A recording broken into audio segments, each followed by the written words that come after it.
Hello guys, this is Vijay Chaudhary. Welcome to my channel numerical की पाठशाला। आज हम बात करने वाले हैं कॉम्बिनेशन ऑफ कैपेसिटर की। क्लास 12 का अगला वीडियो लेक्चर है आपका कैपेसिटर एंड कैपेसिटेंस पर। आज हम बात करेंगे कॉम्बिनेशन ऑफ कैपेसिटेंस। तो कैसे हम कैपेसिटर को कंबाइन कर सकते हैं, कॉम्बिनेशन ऑफ कैपेसिटेंस। देखिए, सबसे पहले अगर हम बात करें सीरीज कॉम्बिनेशन की, दो तरीके से कॉम्बिनेशन यहाँ होने वाला है, दो तरीके से हम ऐड करने वाले हैं कैपेसिटर्स को। तो कैसे कैसे कैपेसिटर को कैपेसिटर तो सीरीज कॉम्बिनेशन और पैरेलल कॉम्बिनेशन। आप याद करें क्लास 10th में आप लोगों ने पढ़ा होगा रेजिस्टेंस का सीरीज और पैरेलल कॉम्बिनेशन। जिस तरह से रेजिस्टेंस का सीरीज और पैरेलल कॉम्बिनेशन होता है उसका जस्ट अपोजिट है ये फार्मूला। उस तरह से क्यों अपोजिट होगा ये भी हम बात करेंगे।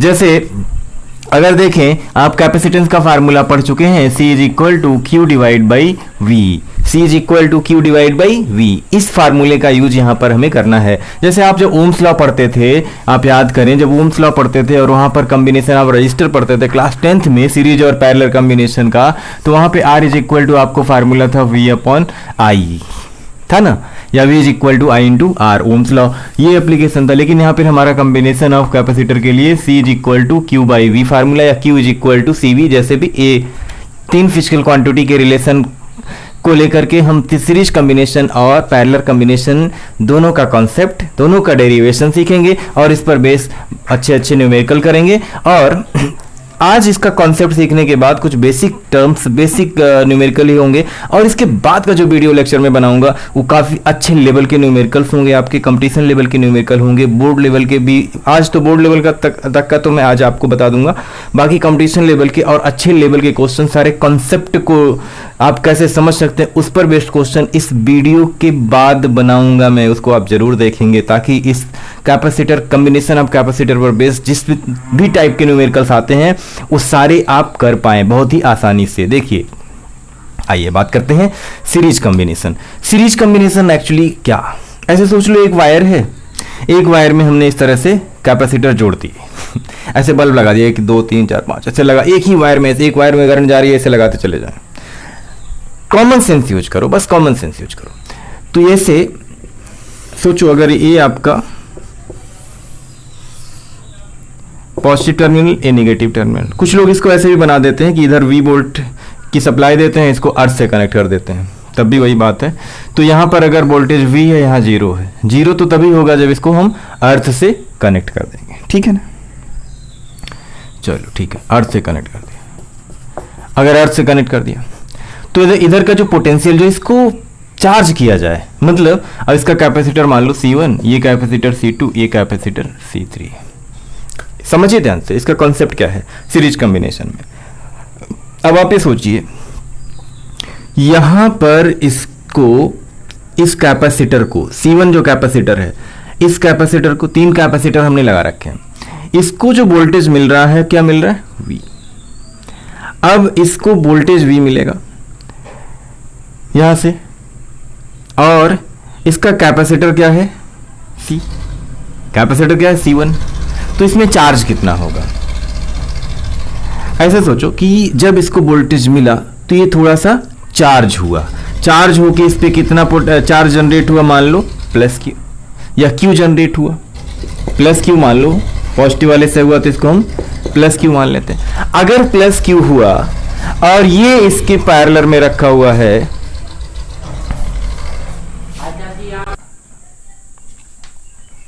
तो हम बात कर रहे हैं सीरीज कॉम्बिनेशन में। अब देखिए, अगर यहां से पोटेंशियल मिला, इसको चार्ज किया गया, और यहां पे क्या आया, चार्ज प्लस Q, तो इस पे क्या आएगा, माइनस Q। आइसोलेटेड सिस्टम होता है, तो यहां पे प्लस Q, यहां पे माइनस Q। अब सोचो, अब ये माइनस Q फिर आइसोलेट रखना है, तो यहां पर प्लस Q आ जाएगा, और यहां माइनस Q आ जाएगा, यहां प्लस Q आ जाएगा, यहां माइनस Q आ जाएगा।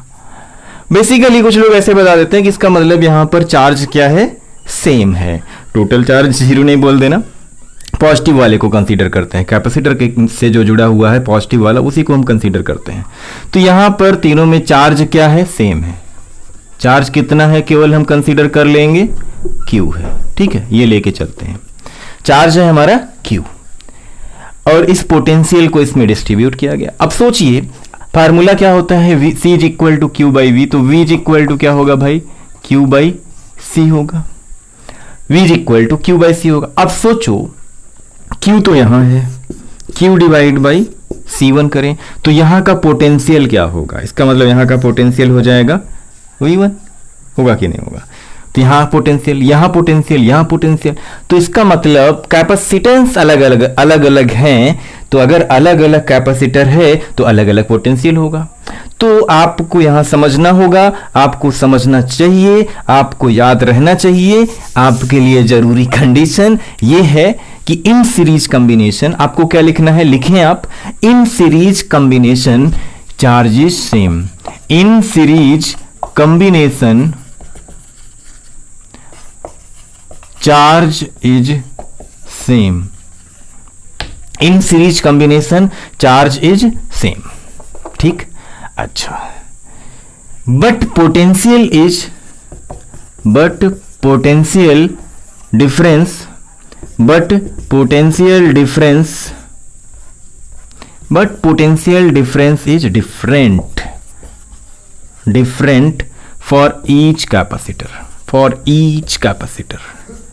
for each capacitor, in series combination charge is same but potential difference is different for each capacitor। Charge तीनों में आप देख रहे हो सेम होगा, चार्ज तीनों में सेम होगा, बट सबका पोटेंशियल जो होगा वो अलग अलग होगा, V1 मान लो, V2 और ये V3, ठीक। अच्छा, तो अब बात करते हैं सबसे पहले कि इलेक्ट्रिक पोटेंशियल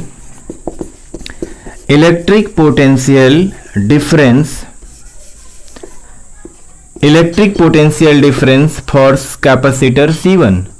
अगर C1 कैपेसिटर के लिए बात करें तो हमारा पोटेंशियल क्या होगा, हमारा जो पोटेंशियल है V1 इज इक्वल टू क्या लिख सकते हैं, Q डिवाइड बाई C1।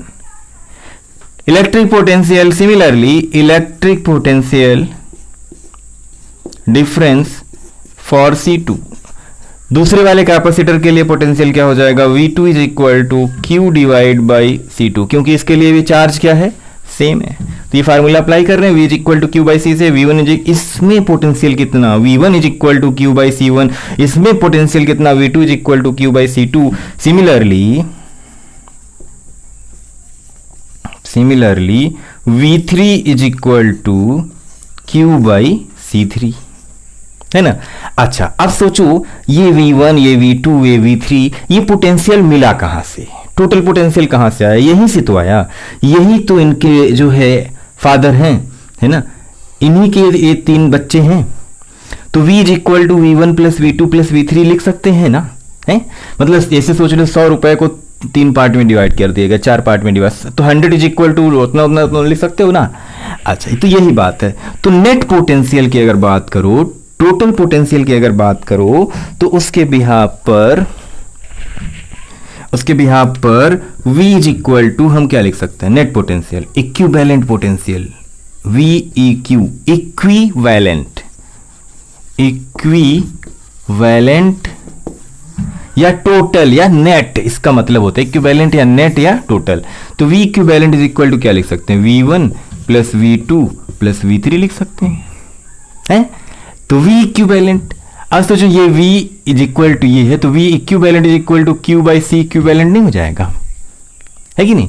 तो यहां V इक्विवेलेंट, इसको क्या लिख सकते हैं, Q divide by C equivalent, मतलब ये इक्विवेलेंट मतलब टोटल, जब ये मान लो तीनों मिला करके एक हो, यहाँ पोटेंशियल जो आपका V लगा हुआ है, तो यहाँ केवल तीनों मिला करके ऐसे लिख दिया CEQ को छोटा लिखना लोअर सफिक्स में।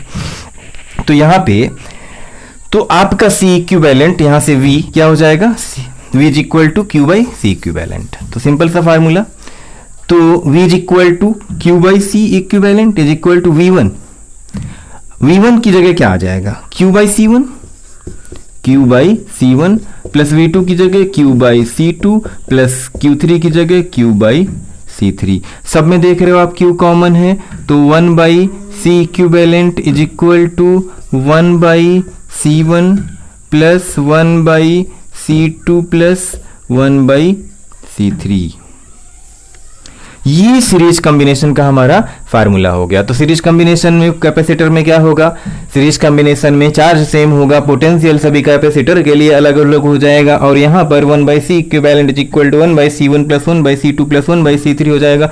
इसके बाद सोचो एक छोटा सा पार्ट आता है, कभी कभी इसको बता दिया जाता है, बताना जरूरी है। C1 C2 मान लो दो कैपेसिटर ऐसे लगे हुए हैं, तो दो कैपेसिटर के लिए जब हम बात करेंगे, मान लो ए और बी के बीच में टोटल कैपेसिटर बताइए, तो इक्विवेलेंट, इसका इक्विवेलेंट सीधे फार्मूला, अगर ये सीरीज में है तो जब सीरीज में अगर होगा तो सीधे सीधे इसको आप लिख सकते हो C1 into C2 divide by C1 plus C2, सीधे फार्मूला अप्लाई कर दो, कुछ सोचना ही नहीं है, ठीक। तो सीरीज कॉम्बिनेशन में सीधे फार्मूला आ जाएगा C इक्विवेलेंट का। दो कैपेसिटर अगर हैं तो दो कैपेसिटर अगर पैरेलल में है तो सीधे ऐसे आप लिख सकते हो, क्योंकि वो 1/C1 प्लस 1/C2 आएगा, C1 C2, उसके बाद तो सिंपल सा फार्मूला अप्लाई कर सकते हो। किसी न्यूमेरिकल के केस में ये अप्लाई हम कर सकते हैं। इसके बाद बात करेंगे हम पैरेलल कॉम्बिनेशन की, आप इसको नोट कर लो। पैरेलल कॉम्बिनेशन की बात करें अगर हम, पैरेलल कॉम्बिनेशन सीरीज के बाद एक और कॉम्बिनेशन आएगा जिसको बोल रहे हैं हम पैरेलल कॉम्बिनेशन। देखिए पैरेलल कॉम्बिनेशन के लिए हम कैपेसिटर को किस तरीके से ऐड करते हैं,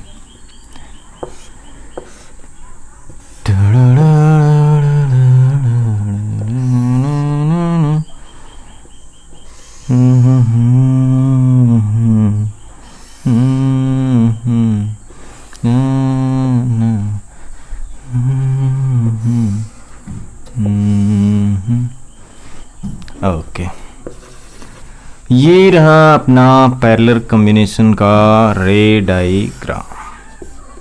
चलो ये कुछ इस तरह से है।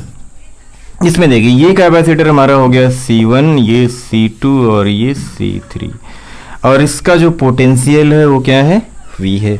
अब सोचो इधर का पोटेंशियल, मान लिया V है, और इधर का पोटेंशियल अगर 0 है तो पोटेंशियल यहाँ पे कितना आया, V आया, यहाँ क्या है 0 है, तो इसके बीच में पोटेंशियल कितना V, इसके बीच में पोटेंशियल कितना V, इसके बीच में पोटेंशियल डिफरेंस कितना V, पोटेंशियल मतलब पोटेंशियल डिफरेंस कितना V। तो इसका मतलब यहाँ का भी पोटेंशियल V, यहाँ का भी पोटेंशियल V, यहाँ का भी potential V।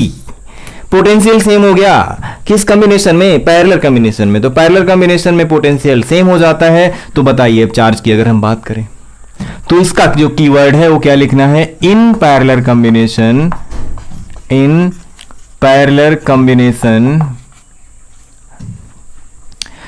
Potential difference PD, potential difference is same, potential difference is same but charge is different for different, charge is difference for different capacitor. तो अलग अलग कैपेसिटर के लिए अलग अलग चार्ज होगा। तो चार्ज जो होगा वो देखो, सबसे पहले अगर बात करो चार्ज ड्यू टू, वही फाइंड करें, charge due to capacitor C1। तो इस कैपेसिटर की वजह से चार्ज क्या हो जाएगा, Q1 is equal to, formula देखो C इज इक्वल टू हमने क्या पढ़ा, Q बाई V पढ़ा, तो Q इज इक्वल टू क्या हो जाएगा भाई, C इंटू V हो जाएगा। तो ये फार्मूला अप्लाई करेंगे, Q is equal to C into V apply करेंगे, तो Q1 इज इक्वल टू क्या हो जाएगा, C1V। ठीक, अच्छा similarly charge due to C2 की वजह से क्या हो जाएगा, Q2 is equal to C2V हो जाएगा। And charge due to C3 की वजह से क्या हो जाएगा, Q3 is equal to C3V हो जाएगा। अब टोटल अगर चार्ज की बात करें, टोटल चार्ज की, तो टोटल चार्ज जो इसमें पूरा का पूरा जनरेट हुआ, यहाँ Q1 आया, Q2 आया, Q3 आया, तो जो टोटल चार्ज है हमारा वो क्या लिखा जा सकता है, Q is equal to Q1 plus Q2 plus Q3, Q1 plus Q2 plus Q3। अब Q इज इक्वल टू क्या है, Q is equal to C equivalent into V आएगा, C इक्विवेलेंट इंटू V मतलब total is equal to Q1 की जगह क्या लिख सकते हैं, C1V plus C2V plus C3V। Simple सा डेरिवेशन है, कुछ खास है नहीं, देख ही रहे हो।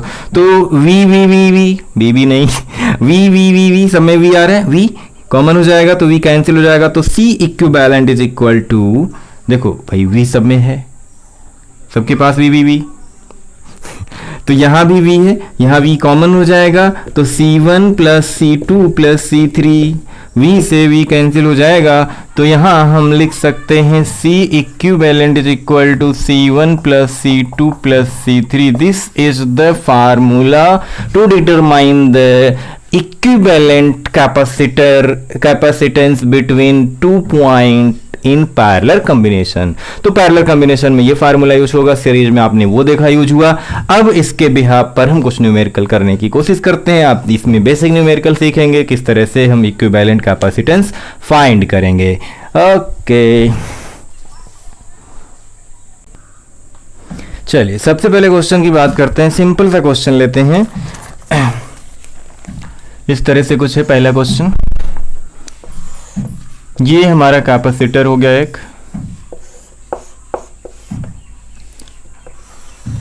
ये दूसरा कैपेसिटर, ये तीसरा कैपेसिटर, ये पॉइंट हो गया A और ये पॉइंट हो गया B। कैपेसिटर की वैल्यू लिख लेते हैं 3 माइक्रोफैरेड, 3 माइक्रोफैरेड, और ये हो गया हमारा 3 माइक्रोफैरेड, ये भी हो गया 3 माइक्रोफैरेड, ये भी हो गया। तो क्वेश्चन ये है कि find equivalent capacitance between A and B। A और B के बीच में टोटल कैपेसिटेंस कितना हो जाएगा। ऐसे नहीं कि 3 हो गया, ऐसा नहीं होगा। तो 9 हो गया। अब सोचो, अब इसमें देखना है कौन सा सीरीज में है, कौन सा पैरेलल में है। सीरीज और पैरेलल की कहानी समझ में आ गई तो फिर ये क्वेश्चन, कैसा भी क्वेश्चन आपका इस पर बेस्ड कर सकते हो। तो आइए समझते हैं कब सीरीज में होगा, कब पैरेलल में होगा। आपने देख ही लिया।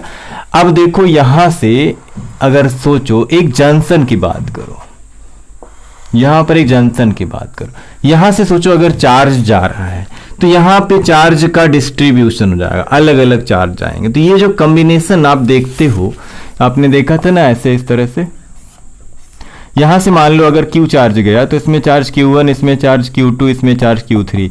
ये जंक्शन आपने सुना होगा, रेलवे स्टेशन का जंक्शन। तो रेलवे जंक्शन जो होता है वहां पर ट्रेनें कई सारी डायरेक्शन में जाती हैं, इसलिए उसको जंक्शन बोला जाता है। इसीलिए यहाँ पे चार्ज Q जो है वह आएगा जब, तो वह डिस्ट्रीब्यूट हो जाएगा कई पार्ट में। एक ही वायर नहीं है ना, सीरीज में रहता था, एक ही था, तो उसमें चार्ज का डिस्ट्रीब्यूशन नहीं हुआ था, वहाँ पोटेंशियल अलग हो गया था। तो यहाँ क्या होता है कि जब चार्ज इस जंक्शन पे आएगा, दो अलग अलग, दो ही अगर होता, मान लो 3 नहीं, 2 ही होता, तो भी क्या होता है, डिस्ट्रीब्यूट हो जाता। ऐसे ही सोचो, यहाँ से अगर चार्ज ए से आएगा तो इधर अलग जाएगा, इधर अलग जाएगा, तो हमें यहाँ समझ में आ जाएगा, ओ माई गॉड, ये तो पैरेलल कॉम्बिनेशन है। तो ये पैरेलल कॉम्बिनेशन हो जाएगा। अगर ये दोनों पैरेलल कॉम्बिनेशन में जोड़ लिए जाएं, है, अगर ये पैरेलल में जोड़ लिए जाएं, अगर दोनों मिलके एक हो जाएं, अब सोचो दोनों मिलके एक हो गए, अब इसके बाद इसके साथ इसको ऐड किया जाए तो फिर कहानी दूसरी बन जाएगी। चलिए सबसे पहले इन दोनों की बात करते हैं, इसका नामकरण कर लेते हैं C1, और ये हो गया C2, ये हो गया C3। तो सॉल्यूशन में सबसे पहले हम बात करेंगे C1 and C2 are in किस में है, किस में है, पैरेलल। अब ये पैरेलल में है अगर, तो इसका इक्विवेलेंट तो C डैश मान लो। तो C डैश अगर पैरेलल में है, C dash is equal to 3 + 3, यही तो फार्मूला होगा। C1 + C2 लिखेंगे, C1 + C2 मतलब 3 + 3, तो C डैश हमने इसको मान लिया है, ये कितना आ गया, 6 माइक्रोफैरेड आ गया। ये दोनों मिलकर के कितने हो गए, 6 माइक्रोफैरेड हो गए। अच्छा, इसका डायग्राम से भी सॉल्व कर सकते हैं बहुत आसानी से, और ऐसे भी सॉल्व कर सकते हैं। अब सोचो ये 3 और 3 मिलकर के हो चुके हैं हमारे पास, ए पॉइंट यही रहने दो, ये में हो गया है कितना, 6 माइक्रोफैरेड। दोनों को जोड़ लिया है, लेकिन पैरेलल में जुड़ा है। ये सीरीज में होता 3 और 3 कितना हो जाता, 1.5। अच्छा ये देखो, उसके आगे ये तो हो गया 6 और ये 3, ये हमारा 3 माइक्रोफैरड है। ये C डैश हमने इसको बना दिया और ये हमारा C3 है ना, C3 है, ये B पॉइंट। अब ए और बी के बीच में यही दोनों बचे। और लेकिन अब कैसे हैं, क्या अब अगर एक चार्ज यहां से चले, क्या चार्ज वो डिवाइड होगा? नहीं ना, वो चार्ज क्यों ही रहेगा, हर जगह सेम चार्ज रहेगा। तो जब सेम चार्ज रहेगा, तो जब चार्ज सेम होता है तो सीरीज कॉम्बिनेशन होता है। अब इसकी कहानी क्या बन जाएगी कि now C dash and C3 are in series. और सीरीज की कहानी, सीरीज का फार्मूला क्या है? 1/c इक्विवेलेंट कर लो, क्योंकि अब लास्ट करने जा रहे हैं, दोनों को जोड़ने जा रहे हैं। अच्छा, 1/c equivalent is equal to 1/c dash plus 1/c3। यही तो है, 1/c dash plus 1/c3, value रख दो दोनों की, तो 1/6 प्लस 1/3। तो यहां से 1/c equivalent is equal to 1/6 plus 1/3, LCM हो जाएगा हमारा 6, 1 प्लस 2 भाई 3 2 जा, ठीक है। तो c equivalent is equal to 3/6, या उल्टा करेंगे, ये अगर c इक्विवेलेंट बाई 1 हो गया तो ये भी 6/3 हो जाएगा। तो c इक्विवेलेंट हमारा कितना आ गया? 2 माइक्रोफैरेड। तो इस तरह से हम क्वेश्चन को सॉल्व करेंगे। इसका मतलब ये हमारा जो ए और बी के बीच में कैपेसिटर आया वो कितना आया? 2 माइक्रोफैरेड का। ये डायग्राम हो गया इसका फाइनल आंसर का, और ये इसका आंसर हो गया। तो इस तरह से हम कॉम्बिनेशन में सीरीज और पैरेलल को ढूंढते हुए, उसको सॉल्व करते हुए आगे बढ़ेंगे। चलिए एक और प्यारा सा क्वेश्चन लेते हैं। चलिए एक क्वेश्चन है, इसमें देखिए अब हमें फाइंड करना है, find the equivalent capacitance between A and B. Question ये है कि find the equivalent capacitance between A and B. Find the equivalent between A and B. A और बी के बीच में इक्विवेलेंट कैपेसिटेंस बताओ। देख के तो ऐसा लग रहा होगा ए और बी के बीच में तो 2 माइक्रोफैरेड है, इसमें क्या बताना है? नहीं, पूरे सर्किट का हमें बताना होता है। ए और बी, बाकी सब एलिमिनेट हो जाए, सारे के सारे कैपेसिटर इसी के बीच में, ए और बी के बीच में आकर के एक सिंगल कैपेसिटर बन जाए, तो वो बताना होता है हमें। ये नहीं कि देख के बताना है ए और बी के बीच में कितना है। तो देखिए सिंपल, कैसे? अगर ए और बी के बीच में हमें बताना है, तो ए और बी के बीच के कैपेसिटर को छेड़ना नहीं है। ए और बी के बीच के कैपेसिटर को छेड़ना नहीं है, बाकी इन दोनों को छोड़ना नहीं है। समझ गए बात? अब देखो कैसे, ए और बी को ऐसे ही रहने देते हैं। अगर हमारा ए और बी ऐसे ही है, ए एंड ए है, ये 2 माइक्रोफैरेड है, और ये हमारा बी है, ठीक है, बी पॉइंट। अब सोचो ये दोनों किस में हो जाएगा? एक ही वायर तो है। अभी सोचो यही वायर मुड़ करके यहां से गया, इन्हीं कि यहां से दूसरा वायर हो गया। दूसरा तो तब होता ना जब ये इस तरह से जाता, तो एक ही वायर है। जैसे मान लो कि एक रास्ता होता है, उसके कई डायरेक्शंस होते हैं, रास्ता तो एक ही है। तो वायर यहां पे हमारा जो है वो एक ही है, बस वो मुड़ गया है ना। ऐसे ही वायर गया और इसके बाद ऐसे मुड़ गया, तो वायर तो एक ही है। इसका मतलब एक ही है, तो ये दोनों किस में है? सीरीज में या पैरेलल में? तो चार्ज जो एक ही वायर होगा, चार्ज सेम होगा, और चार्ज सेम होगा तो सीरीज कॉम्बिनेशन हो जाएगा। तो सीरीज कॉम्बिनेशन में इसको हम जोड़ लेते हैं। तो ये हमारा मान लो C1 हुआ, ये हमारा C2 हुआ, ये C3। ये हमारे ऊपर है, हम माने या ना माने। चलिए मान लिया है तो कर लेते हैं, क्या आएगा इसका डायग्राम उसको भी देख लेते हैं। चलिए इधर डायग्राम बनाएंगे, इधर सॉल्व कर रहे हैं। Now C2 and C3 are in series. चलिए ये सीरीज में हो गए, C2 और C3 सीरीज में अगर हो गए तो सीरीज का फार्मूला 1/c डैश मान लो, 1/c2 प्लस 1/c3। तो 1/c dash is equal to C2, तो 1/6 प्लस 1/3, एलसीएम हो गया 6, 1 + 2, तो 1/C dash is equal to 3/6, means ये 1/2 C dash is equal to 2 microfarad. तो यहां पर इन दोनों को जब हमने ऐड कर लिया तो हमारा जो कैपेसिटेंस आया तो कितना आ गया, 2 माइक्रोफैरेड। अब आप सोचो ये दोनों किस में हैं, ये जंक्शन यहां से एक वायर गया, एक वायर यहां से गया, आप तो दिख रहा है ना कि दोनों किस में हैं, पैरेलल। किस में, पैरेलल। ये हमारा क्या था, C1 था, ये नया वाला क्या बना है, C डैश बना। तो यहाँ पे क्या लिखेंगे, C1 and C dash are in parallel. अब पैरेलल का फार्मूला क्या होता है, अब यहाँ इक्विवेलेंट लगा दो क्योंकि यही दोनों फाइनल आ जाएगा।